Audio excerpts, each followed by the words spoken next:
अगर मैं आपसे कहूं कि इंडिया में बनने वाला हर एक कानून आपकी फ्री एजुकेशन के हक से लेकर उन सड़कों तक जिन पर आप चलते हो, एक इतना डिटेल्ड प्रोसेस से होकर जाता है जिसमें सैकड़ों लोग, कई बार रीडिंग्स, कमेटी की जांच और आखिर में प्रेसिडेंट की मंजूरी लगती है। और कमाल की बात यह है कि ये पूरा सिस्टम उन लोगों ने डिजाइन किया जिन्होंने अभी अभी 200 साल की हुकूमत से आजादी पाई थी। Welcome to the fascinating world of India's parliamentary democracy, जहां 1.4 बिलियन लोगों की आवाजें चेक्स, बैलेंसेस और डेमोक्रेटिक प्रोसेसेस के जरिए रिप्रेजेंट होती हैं। Hey everyone, welcome back to English chatter box. मैं हूं आपका होस्ट और आज हम इंडिया के पार्लियामेंट्री सिस्टम में डीप डाइव करेंगे। ये सिर्फ पॉलिटिक्स नहीं, ये समझने की बात है कि आपकी आवाज कैसे पावर के गलियारों तक पहुंचती है और जो फैसले आपकी लाइफ को असर करते हैं वो सच में कैसे लिए जाते हैं। शुरू करने से पहले जरा सीन सेट करते हैं। अगस्त 1947, इंडिया को अभी अभी आजादी मिली है। सवाल सिर्फ ये नहीं कि अब क्या करें, बल्कि ये कि ऐसा सिस्टम कैसे बनाएं जो हमारे देश की जबरदस्त डाइवर्सिटी को सही तरह से रिप्रेजेंट करे। इसका जवाब हमारे कॉन्स्टिट्यूशन मेकर्स ने दिया, यूनिवर्सल अडल्ट फ्रैंचाइज। मतलब हर अडल्ट सिटीजन, चाहे उसका बैकग्राउंड, जेंडर, रेस या रिलीजन कुछ भी हो, उसे वोट का हक। ये रेवोल्यूशनरी था। और अगर आपको ये सब इंटरेस्टिंग लग रहा है तो प्लीज लाइक बटन दबाइए और इंग्लिश चैटर बॉक्स को सब्सक्राइब कीजिए। हम यहाँ एक शानदार लर्निंग कम्युनिटी बना रहे हैं। जैसा कि अल्लाडी कृष्ण स्वामी अय्यर ने कहा था, कॉन्स्टिट्यूशन कोई सिर्फ लॉयर्स का डॉक्यूमेंट नहीं है, ये जिंदगी का व्हीकल है और इसकी स्पिरिट हमेशा टाइम की स्पिरिट होती है। यही स्पिरिट आज की हमारी पूरी बात को गाइड करती है। चलो कुछ विजुअली स्टनिंग से शुरू करते हैं। हमारे पार्लियामेंट बिल्डिंग्स लगभग 7 दशकों तक 1920 के दशक में बनी पुरानी पार्लियामेंट बिल्डिंग ने हमारी डेमोक्रेसी को घर दिया। यहीं कॉन्स्टिट्यूएंट असेंबली मिली, बहस हुई और हमारा कॉन्स्टिट्यूशन ड्राफ्ट हुआ। अब हमारे पास नया संसद भवन है। टेक्नोलॉजी और आर्किटेक्चर का कमाल। सोचो, दीवारें मोर, कमल, ट्राइबल आर्ट, मंदिर पैटर्न्स और फ्रीडम फाइटर्स को डेडिकेटेड कार्विंग से सजी हुई। ये सिर्फ बिल्डिंग नहीं, हमारी हेरिटेज और डेमोक्रेसी का सेलिब्रेशन है। और एक चीज तो सच में इनक्रेडिबल है, सेंगोल। ये गोल्ड प्लेटेड सिल्वर सेप्टर 14 अगस्त 1947 को जवाहरलाल नेहरू को सेरेमोनियल तौर पर दिया गया था, जो ब्रिटिश से इंडिया को सत्ता के ट्रांसफर का सिंबल था। चोल पीरियड से जुड़ा ये सेंगोल, जिसके टॉप पर नंदी है, राइटियस रूल और जस्टिस को दर्शाता है। आज ये नई लोकसभा में स्पीकर की चेयर के पास रखा है। रिमाइंडर कि पावर हमेशा धर्म और राइटियसनेस से गाइड होनी चाहिए। तो पार्लियामेंट आखिर है क्या? ये हमारी सुप्रीम लेजिस्लेटिव बॉडी है, यानी देश की ultimate law making institution. Parliament 3 parts से मिलकर बनती है। एक, द प्रेसिडेंट, जो बिल्स को फाइनल असेंट देते हैं। 2, Lok Sabha, house of the people, हमारी lower house. 3, Rajya Sabha, council of states, हमारी अपर हाउस। 2 हाउसेस वाले सिस्टम को बाइकैमरल कहते हैं। बाई मतलब 2, कैमरल मतलब चेंबर। अब इंटरेस्टिंग बात, लोकसभा की मैक्सिमम स्ट्रेंथ कॉन्स्टिट्यूशन के हिसाब से 550 मानी गई है और इन्हें हम डायरेक्ट वोट देकर चुनते हैं। पर राज्यसभा, उसके मेंबर्स इनडायरेक्टली इलेक्टोरल कॉलेजेस के थ्रू चुने जाते हैं। ये रैंडम नहीं, ब्रिलियंट डिजाइन है। लोकसभा डायरेक्टली लोगों की विल को रिप्रेजेंट करती है, जबकि राज्यसभा हमारे फेडरल सिस्टम में स्टेट्स के इंटरेस्ट्स की रक्षा करती है। दोनों हाउसेस में पॉपुलेशन के हिसाब से रिप्रेजेंटेशन है, पर चुनाव की प्रोसेस पॉपुलर विल और फेडरल स्ट्रक्चर में बैलेंस बनाती है। हर हाउस का एक प्रिसीडिंग ऑफिसर होता है। लोकसभा अपना स्पीकर चुनती है, जो सेशंस चलाते हैं और ऑर्डर मेंटेन करते हैं, जबकि राज्यसभा को वाइस प्रेसिडेंट ऑफ इंडिया प्रेसीड करते हैं। हमारी पार्लियामेंट सच में हमारी लिंग्विस्टिक डाइवर्सिटी को रिप्रेजेंट करती है। यहाँ मल्टीपल इंडियन लैंग्वेजेस में ट्रांसलेशन सर्विसेज मिलती हैं। शुरू में साइमल्टेनियस इंटरप्रिटेशन 12 लैंग्वेजेस में था। हिंदी, इंग्लिश, असमिया, बांग्ला, गुजराती, कन्नड़, मलयालम, मराठी, ओडिया, तमिल, पंजाबी और तेलुगु। हाल में 6 और लैंग्वेजेस ऐड हुई, बोडो, डोगरी, मैथिली, मणिपुरी, उर्दू और संस्कृत। और आगे भी और लैंग्वेजेस ऐड होंगी। इससे हर लैंग्वेज बैकग्राउंड के रिप्रेजेंटेटिव्स के लिए डेमोक्रेटिक डिस्कोर्स एक्सेसिबल रहता है। पार्लियामेंट के फंक्शंस के 4 पिलर्स। 1. Constitutional functions. पार्लियामेंट के कुछ बहुत ही इंपॉर्टेंट कॉन्स्टिट्यूशनल काम हैं जो हमारी डेमोक्रेसी को जिंदा रखते हैं। इंडिया के प्रेसिडेंट और वाइस प्रेसिडेंट का इलेक्शन, जरूरत पड़े तो कॉन्स्टिट्यूशन में अमेंडमेंट करना, यूनिवर्सल एडल्ट सफरेज के थ्रू पार्लियामेंट्री डेमोक्रेसी जैसे कोर वैल्यूज को कायम रखना, लेजिस्लेचर, एग्जीक्यूटिव और जुडिशरी के बीच सेपरेशन ऑफ पावर्स, फेडरलिज्म को मेंटेन करना, फंडामेंटल राइट्स की रक्षा और directive principles of state policy को इंप्लीमेंट करने में मदद। ये सिर्फ एडमिनिस्ट्रेटिव टास्क्स नहीं, ये हमारी डेमोक्रेसी के पिलर्स हैं। 2. Law making, the heart of parliament. अब सबसे इंटरेस्टिंग पार्ट, आइडियाज। कैसे कानून बनते हैं जो 1.4 बिलियन लोगों की लाइफ को गाइड करते हैं। चलिए राइट टू एजुकेशन एक्ट की जर्नी सुनते हैं, जैसे आरटीई खुद बता रहा हो। हाय, मैं आरटीई हूं। मेरी कहानी करीब 1 सदी पहले एक आइडिया से शुरू हुई। मुझे directive principles of state policy में मेंशन किया गया था। उम्मीद थी कि आजादी के 10 साल के अंदर इंप्लीमेंट हो जाऊंगा, पर ऐसा नहीं हुआ और बहुत से बच्चे एजुकेशन से वंचित रह गए। 1990 के दशक में कोर्ट में बोला गया कि मैं राइट टू लाइफ का हिस्सा हूं, क्योंकि मीनिंगफुल लाइफ के लिए एजुकेशन जरूरी है। फिर 2002 में 86वां कॉन्स्टिट्यूशनल अमेंडमेंट हुआ और मैं आर्टिकल 21A बन गया, 6 से 14 साल के बच्चों के लिए फ्री और compulsory education.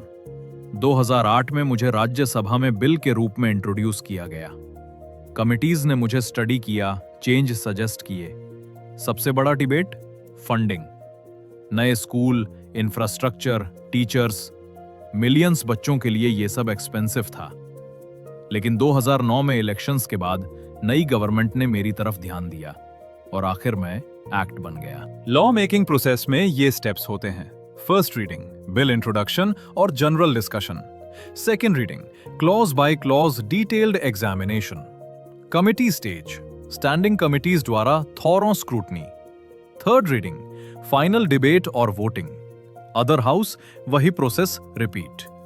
Presidential assent, final approval. एक important point, money bills, taxation, government borrowing वाले मामले सिर्फ लोकसभा में इंट्रोड्यूस हो सकते हैं और इसके लिए प्रेसिडेंट की प्रायर रिकमेंडेशन चाहिए। 3. Executive accountability, democracy in action. यहीं पार्लियामेंट अपनी पावर दिखाती है। प्राइम मिनिस्टर और काउंसिल ऑफ मिनिस्टर्स को हर फैसले के लिए लोकसभा के सामने जवाब देना पड़ता है। क्वेश्चन आवर असली डेमोक्रेसी है। यह आमतौर पर सेशन का पहला घंटा होता है, जहां एमपीज मिनिस्टर्स से गवर्नमेंट की पॉलिसीज और कामों पर तीखे सवाल करते हैं। सोचिए, हर फैसले का जवाब 543 चुने हुए रिप्रेजेंटेटिव्स को देना। स्टैंडिंग कमिटीज भी बड़ा रोल प्ले करती हैं। एमपीएस की ये परमानेंट कमिटीज गवर्नमेंट के कामों को स्क्रूटिनाइज करती हैं, रिकमेंडेशंस देती हैं और टफ क्वेश्चंस पूछती हैं। इनमें अलग अलग पॉलिटिकल पार्टियों के मेंबर्स होते हैं, तो डाइवर्स व्यूज मिलते हैं। और पार्लियामेंट हमेशा बहुत फॉर्मल भी नहीं होता। कभी कभी मिनिस्टर्स पोएट्री भी कोट करते हैं, जैसे जब सुषमा स्वराज ने उर्दू शेर से गवर्नमेंट पर तंज कसा, तो डॉक्टर मनमोहन सिंह ने भी एक शेर से सधी हुई रिप्लाई दी, मेहनत और डेडिकेशन पर।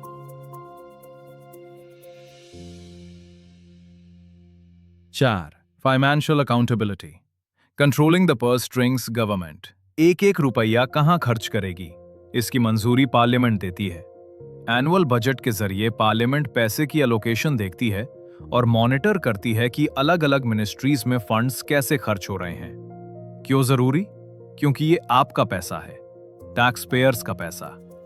पार्लियामेंट फाइनेंशियल मैटर्स में ट्रांसपेरेंसी और अकाउंटेबिलिटी सुनिश्चित करती है। The executive branch, who really runs the country?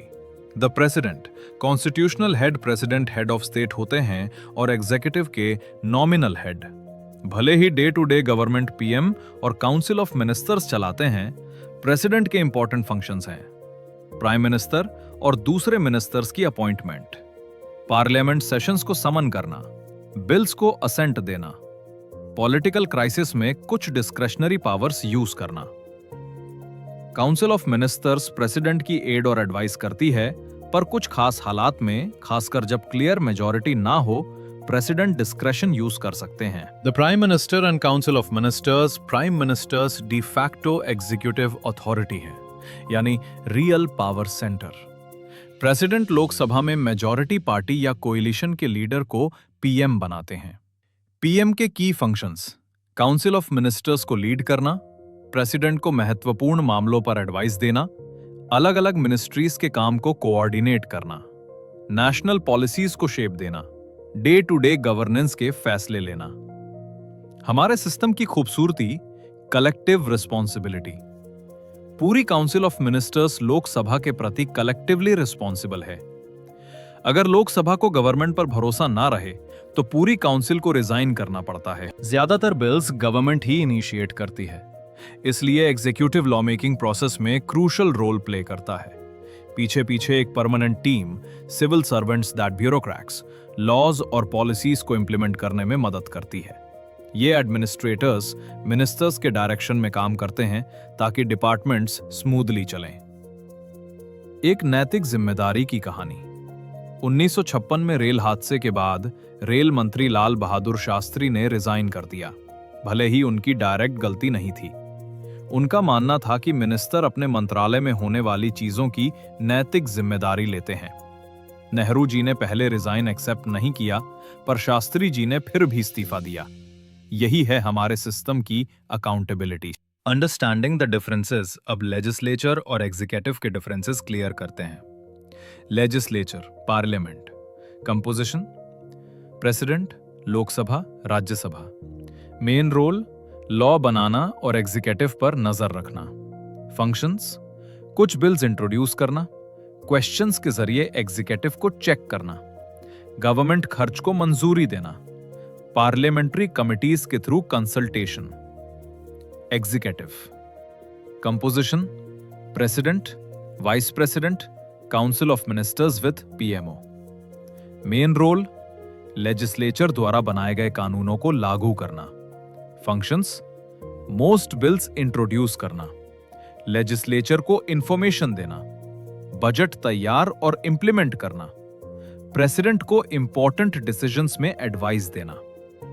यह सेपरेशन सुनिश्चित करता है कि कोई एक एंटिटी बहुत ज्यादा पावरफुल ना हो। The judiciary, the watchdog. Judiciary हमारे चेक्स एंड बैलेंसेस सिस्टम को पूरा करती है। इसके काम है कानूनों की इंटरप्रिटेशन और एप्लीकेशन, डिस्प्यूट्स को रिजॉल्व करना, फंडामेंटल राइट्स की रक्षा, कॉन्स्टिट्यूशन की कस्टोडियन होना। जुडिशियरी देखती है कि लेजिस्लेचर और एग्जीक्यूटिव दोनों कॉन्स्टिट्यूशनल फ्रेमवर्क के अंदर काम करें।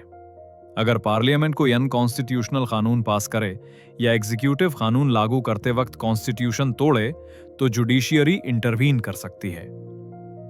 इससे ये ब्यूटीफुल सिस्टम बनता है जहां लेजिस्लेचर एग्जीक्यूटिव की कार्रवाइयों पर सवाल करता है, जुडिशियरी सुनिश्चित करती है कि कानून और एक्शंस कॉन्स्टिट्यूशन फ्रेंडली हों, हर ऑर्गन एक दूसरे को चेक करता है ताकि पावर कॉन्सेंट्रेट ना हो। Federalism, the state level mirror, understanding the 3 lists.